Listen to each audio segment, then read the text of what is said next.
Hi viewers, இன்றைக்கி நம்ம இந்த கடலோடைய வாழ்க்கையில் ஒரு முக்கியமான விஷயத்தை நான் உங்ககிட்ட ஷேர் பண்ணலான்னு இருக்கிறேன். அது என்னன்னு பார்த்தீங்கன்னா சிடிசி சான்றிதழ். அந்த சான்றிதழ் வந்து எதுக்காக யூஸ் பண்ணுறாங்கன்னு நம்ம பார்க்கலாம். சிடிசின்னு ஒரு சர்டிஃபிகேட் இருக்கும், அதை வாங்கி வச்சுக்க. அது இல்லாமல் வேறு எந்த நாட்டுக்கும் எந்த கப்பல்லையும் போக முடியாது. அதாவது கப்பல் பயணத்தில் வந்து தொடர்ச்சியாக பயணம் பண்ணுறாங்க பார்த்தீங்களா, அதாவது கப்பலில் வேலை செஞ்சுட்டு. ஸோ அவங்களுக்கு வந்து இது ரொம்பவே முக்கியமான ஒரு சான்றிதழாக இருக்குங்க. ஸோ சிடிசின்னா என்ன?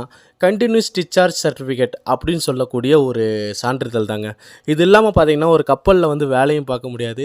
ஸோ சர்வதேச கடலில் பயணமும் பண்ண முடியாதுங்க. ஸோ அப்படியே நம்ம மீறி பண்ணாலும் குறைஞ்சது ஒரு 3லேருந்து 6 வருஷம் வரையும் தூக்கி உள்ளே வச்சுருவாங்க. இந்த சான்றிதழ் இருந்தால் மட்டும்தான் சர்வதேச ஒப்பந்தத்தின்படி ஒரு கடற்படை வீரர் என்று சாட்சியாகவும் இருக்குங்க. அது மட்டும் இல்லாமல் அதிகாரப்பூர்வ கடல் அனுபவ சட்டப்பதிவாகவும் இது இருக்குங்க. ஸோ இது இல்லாமல் பயணம் பண்ண முடியாது.